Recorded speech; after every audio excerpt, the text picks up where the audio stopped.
Hello and welcome to the Autocar Show. There's a new car in the small car brigade. It's finally here. It's the Chevrolet Beat. Well, this segment's already overcrowded, lots of cars in it, lots of choice. So this little car is going to have to work very hard to literally beat the competition. Let's find out if it can.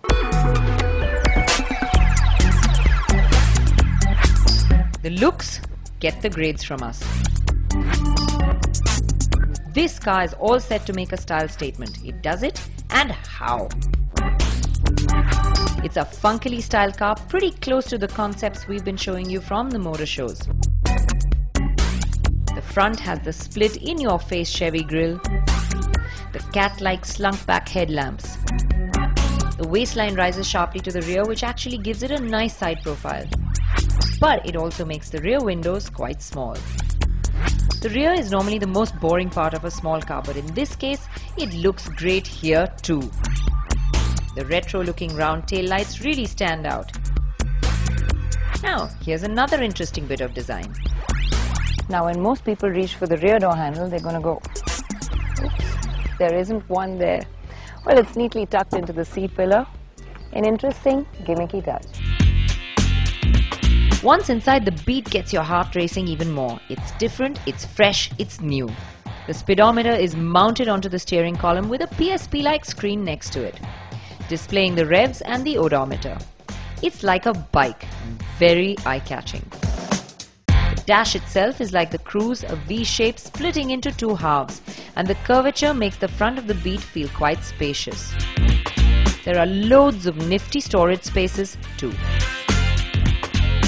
The quality of plastics inside is really good for a car this size, and I actually quite like these shiny plastic molding bits. Really gives it a nice touch.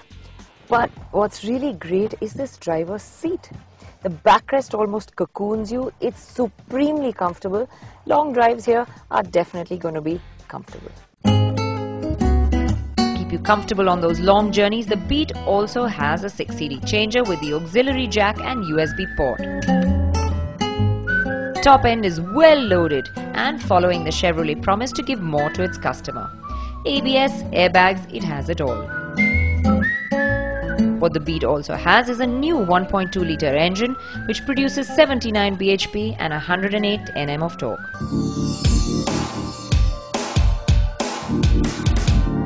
The Beat's engine is quite refined and you only hear it when you rev it hard.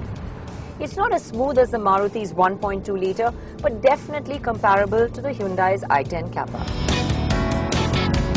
The gearing is really tall, which means that you can rev it high in each gear.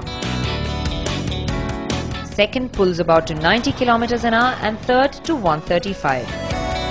This makes it a happy highway cruiser.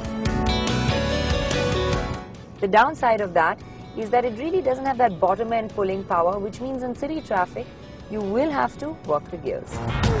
The gear lever itself is positioned typically GM-like, a bit too far back, and the shift is light but not very positive.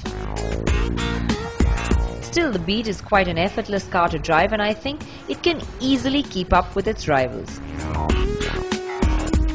The Beat steering is hydraulic, not electronic, but it's light, which means driving in the city and parking will be very easy.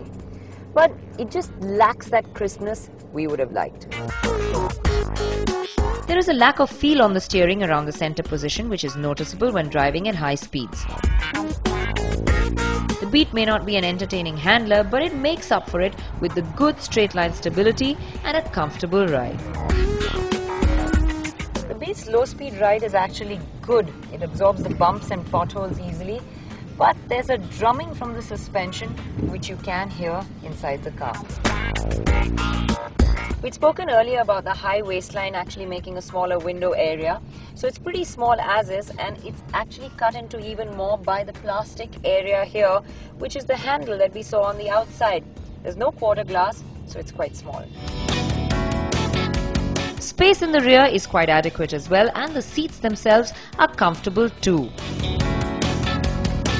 Now, so far the Beat has done really well on most counts, and GM claim a figure of 18.6 km per litre, which realistically would translate into about 12 km per litre in the city.